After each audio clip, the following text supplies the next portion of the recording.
Hi friends, మా చెట్టు కరివేపాకు అండి కట్ చేసి తీసుకొచ్చిన తర్వాత నాకు ఏం చేయాలనేది డిసైడ్ అవ్వలేదు. ఇంకా ముందుగా మొత్తం కట్ చేసి తీసుకొచ్చేసాను చెట్టుదంతా కూడా కరివేపాకు. ఇప్పుడిప్పుడేనండి బాగా లేతగా ఉంది. ముదిరాకు కట్ చేసి తీసుకొచ్చేసాను. తీసుకొచ్చిన వెంటనే కూడా ఒక 3 సార్లు 4 సార్లు బాగా క్లీన్ చేసేసుకొని ఇలా స్టేనర్లో వేసేసి పెట్టేసుకోండి. హాయ్ ఫ్రెండ్స్, అందరికీ నమస్తే. Welcome to Tiana's kitchen Telugu. ఈ రోజు రెసిపీ మనం కరివేపాకుతో ఎన్నో రకాలైన వంటకాలు చేస్తూ ఉంటాము. కానీ ఈ రోజు నేను కరివేపాకుతో నిలవ పచ్చడి తయారు చేసే విధానం చూపించబోతున్నానండి. అన్ని కొత్తులు కూడా కరెక్ట్గా తీసుకున్నారంటే చాలా రోజుల వరకు కూడా నిల్వ ఉంటుంది, కలర్ కూడా చేంజ్ అవుతూ. పచ్చడి తయారు చేసే విధానం దీని కొత్తలు ఏంటి చూసేద్దాం. ఇంకెందుకు లేటు వచ్చేయండి. మన సబ్స్క్రైబర్స్ ఇప్పటి వరకు కూడా నాకు ఇలాగ సపోర్ట్ చేసి 5000 పైన అయినాయండి. లేట్ అయినా పర్వాలేదు, చక్కగా సబ్స్క్రైబ్ చేసి మంచి మంచి కామెంట్స్ ఇచ్చి చక్కగా చేశారు. ఇంకా సపోర్ట్ చేస్తారనుకుంటున్నాను. ఇలాగే సపోర్ట్ చేసి నన్ను ముందుకు తీసుకెళ్ళండి. ఇప్పుడు వరకు కూడా నా ఛానల్ని సబ్స్క్రైబ్ చేసిన వాళ్ళకి పేరు పేరుని కూడా మెనీ థ్యాంక్స్ అండి. ఇలాగే సపోర్ట్ చేసి ఇంకా నా వంటకాలు ఎట్లా ఉన్నాయి అనేది కూడా నాకు కామెంట్స్లో తెలియజేయండి. ఇప్పటి వరకు కూడా మంచి మంచి కామెంట్స్లో తెలియజేస్తున్నారు. చాలా చక్కగా ఉంది. నాకు కూడా ఇంకా చేయాలని ఇంట్రెస్ట్ ఉంటుంది. మీ కామెంట్స్ చూసి తప్పకుండా ఇలాగే సబ్స్క్రైబ్ చేయండి, లైక్ చేస్తూ ఉండండి. నేను ఈ కప్పుతో కొలుస్తున్నాను. ఎన్ని కప్పులు అవుతుందో చూద్దాము. ఇదిగోండి, ఒక బౌల్ తీసుకోండి. ఈ బౌల్లో మొత్తం కూడా మనం కరివేపాకు ఇది చూస్తున్నారు కదా, ఇలాగ ప్రెస్ చేసేసి బాగా కొలుసుకోండి. ఏదిగా 1 కప్పు నేను ఒక బౌల్లోకి వేసేస్తున్నాను. ఈ 2 కప్పులు ఒక బౌల్లో వేసేసుకోండి. మొత్తం నాకు 3 కప్పులు అయిందండి. బౌల్లోకి వేసేద్దాం. ఈ 3 కప్పులు కరివేపాకుకి మొత్తం కూడా ఏమేం కావాలనేది చూద్దాము. సరైన కొలతతో తీసుకోండి, చక్కగా ఉంటుంది. ఇదిగోండి, ఫస్ట్ టైం కూడా తయారు చేసుకునే వాళ్ళు చాలా ఈజీగా తయారు చేసుకోవచ్చు. రండి, లాస్ట్ వరకు కూడా కొలతలు చూడండి. ఇప్పుడు మనం ఈ కప్పుతో తీసుకున్నాను నేను అన్ని. మీరు ఏ కప్పుతో కానీ గ్లాస్ కానీ ఏదైనా తీసుకోండి. అన్ని కొలతలు కూడా దాంతోనే తీసుకోండి. చిన్న కమలకాయ అంత చింతపండు అండి, ఇది తీసేసేసుకొని దీంట్లో విత్తనాలు కానీ పీచులు కానీ ఏమైనా ఉన్నా కూడా సపరేట్ చేసేసుకోండి. సపరేట్ చేసేసుకొని దీన్ని కొద్దిగా వాటర్ పోసేసి, వేడి నీళ్ళైనా పోసుకోవచ్చు, లేకపోతే మామూలు వాటర్ అయినా పోసేసుకోవచ్చు. వేయించుకునే లోపల ఇవి చక్కగా గుజ్జు వచ్చేస్తుంది. దీన్ని సైడ్ పెట్టేసేయండి. మనం ఏ కప్పుతో అయితే మనం కరివేపాకు తీసుకున్నామో సేమ్ కప్పుతో 1 కప్పు ఎండుమిర్చి, పైన చెక్క తీసేసుకున్న వెల్లుల్లిపాయ రెప్పలు. దీనికి కొలత లేదండి, ఎన్ని వేసుకున్నా కూడా భలే టేస్ట్ వస్తుంది. సేమ్ కప్పు 1/2 కప్ అనేది బెల్లం ఇలా తురిమేసేసి వేసుకోండి. 1/2 కప్పు ధనియాలు, 1 టేబుల్ స్పూన్ మెంతులు, 2 టేబుల్ స్పూను జీరా, 1 టేబుల్ స్పూను ఆవాలు, ఆయిల్ సరిపడంత, టేస్టీ సరిపడ సాల్ట్. ఇక్కడ నేను సాల్ట్ గల్లుప్పే తీసుకున్నాను. పచ్చళ్ళకి ఎప్పుడు కూడా నిలవ పచ్చళ్ళకి గల్లుప్పు అయితేనే బాగుంటుందండి. ప్యాన్లో మనం తీసుకున్న ఎండుమిర్చి అన్ని కూడా వేయించేసుకుందాము. ముందుగా ఇవన్నీ కూడా వేసేసి 1 కప్పు వేయించేసుకుందాం. 2 తేగానే ఎండుమిరపకాయలు ఎండలో పెట్టేశారంటే అసలు మనం వేయించుకోగానే వేగిపోతాయండి. పెలమంటాయి అనమాట, అంతక్క వేగిపోతాయి. వేగిపోయిన వెంటనే కూడా ఇవన్నీ కూడా ఒక ప్లేట్లో వేసేస్తున్నాను. 1 టేబుల్ స్పూన్ ఆయిల్ వేస్తున్నాను. ఈ ఆయిల్లోనే ఇక్కడ నేను తీసుకున్న ధనియాలు వేసేస్తున్నాను. ఇవి కూడా వేగిపోయినాయండి, కలర్ చేంజ్ అవ్వద్దు. ఇవి కూడా వేగిపోయిన వెంటనే సేమ్ ప్లేట్లోనే సైడ్ తీసేసుకోండి. 1 టేబుల్ స్పూన్ మెంతులు, 2 టేబుల్ స్పూన్ జీరా, 1 టేబుల్ స్పూన్ ఆవాలు కలుపుతూ వేయించుకోండి. ప్యాన్ బాగా వేడిగా ఉంది కాబట్టి తొందరగా వేగిపోతాయి. వేగిపోయిన వెంటనే సేమ్ ప్యాన్లో తీసేసుకుందాం.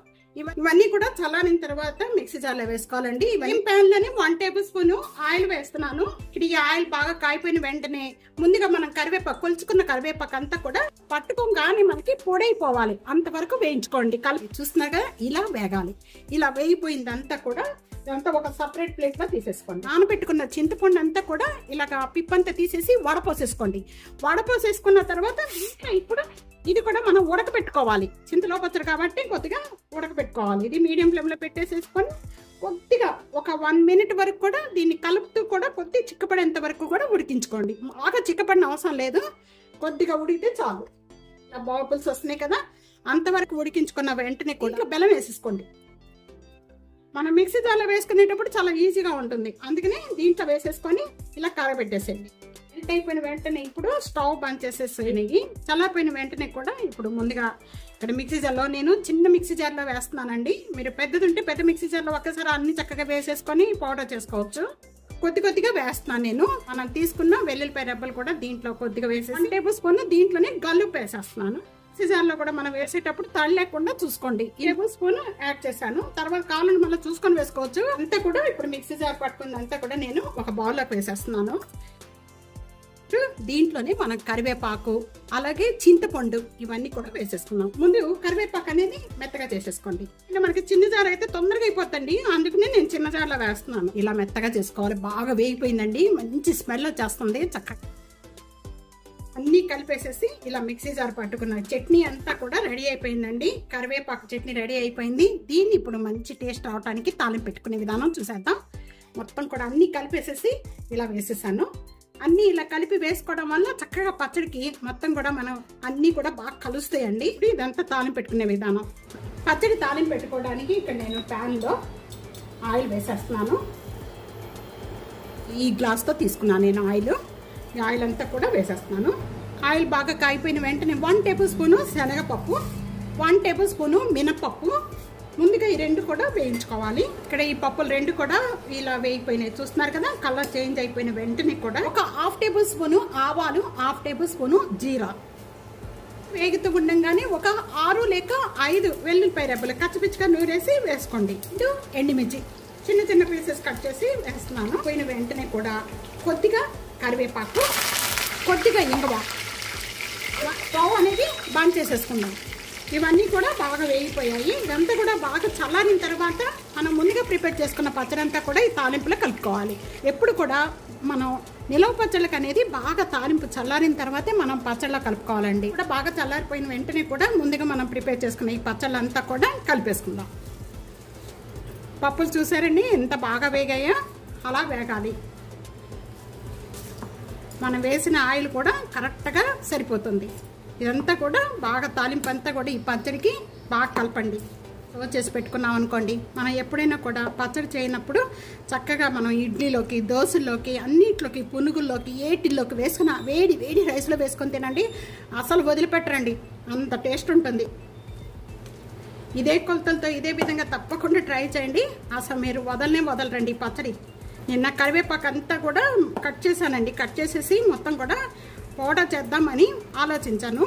నాకు ఇంకా పచ్చడి చేసేద్దాం అని ఇంకా ఆలోచించేసి సడన్గా పచ్చడి పెట్టేశాను అనమాట. ఫస్ట్ టైం కూడా తయారు చేసుకునే వాళ్ళు ఇదే కొలతతో చేశారంటే చక్కగా వస్తుంది పచ్చడి.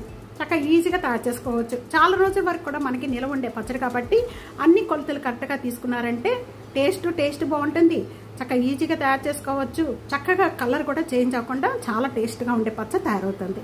తప్పకుండా ఈ రెసిపీ ఇదే విధంగా ట్రై చేయండి. ట్రై చేసి మీకు ఎలా ఉందనేది కామెంట్స్లో తెలియచేయండి. వీడియో 4 షేర్ చేయండి. టీ అన్నస్ కిచెన్ సబ్స్క్రైబ్ చేసుకోండి ఫ్రెండ్స్. Thank you.